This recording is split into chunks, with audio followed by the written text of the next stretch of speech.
আল্লাহ রাব্বুল আলামিন সূরা আলাকে, যে সূরাটি কোরআনের প্রথম নাযিল হয়েছে, প্রথম অংশ, তার শেষ আয়াত ওয়াসজুদ ওয়াক্তারিব, আল্লাহকে সিজদা করো এবং সিজদার মাধ্যমে আল্লাহর কাছাকাছি হওয়ার জন্য সর্বাত্মক চেষ্টা করো, আল্লাহর নৈকট্য অর্জন করো, আল্লাহর সান্নিধ্য লাভ করো। কোনো কিছু করে যদি কারো কাছাকাছি হওয়া উদ্দেশ্য হয়, তাহলে আপনি কি পিছপা হবে? আপনি কি তাড়াতাড়ি ছেড়ে দেবেন যতক্ষণ পর্যন্ত তাকে সন্তুষ্ট না করে নেবেন? ওয়াসজুদ মানে শুধু সিজদা নয়, এর নামাজের সিজদা। কারণ নামাজের বাইরে সিজদায় তিলাওয়াত আর সিজদায় শুকর ছাড়া এরকম কোন নফল সিজদা নেই। হয় শুকরের সিজদা, শুকরানা সিজদা, আর না হলে তিলাওয়াতের সিজদা। আর এই বেদাতি সিজদা নয় যে মসজিদে বসে থাকতে থাকতে খট করে একটা সিজদা করে তারপর দিল টান, এরকম কোন সিজদা নেই। সেই লোকেরা করে ইন্ডিয়া, বাংলাদেশ, পাকিস্তান।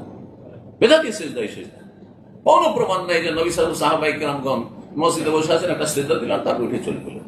হয় আল্লাহ শুকর, কোন আনন্দ এসেছে, আনন্দ মুহূর্ত, খুশির খবর, বেতন বেড়েছে, হ্যাঁ ছেলে মেয়ে হয়েছে, আর খুশির খবর এসেছে আপনার অথবা আপনার জাতির, হ্যাঁ আপনার পরিবারের, তখন আপনি শুকরানা সিজদা করছেন। আর না হইলে তেলাওয়াতের যে কোরআনে কারিমের সিজদা রয়েছে 15টি, সেই আয়াতগুলি পাঠ করেছেন কোন একটি, সেই জন্য সিজদা করছেন।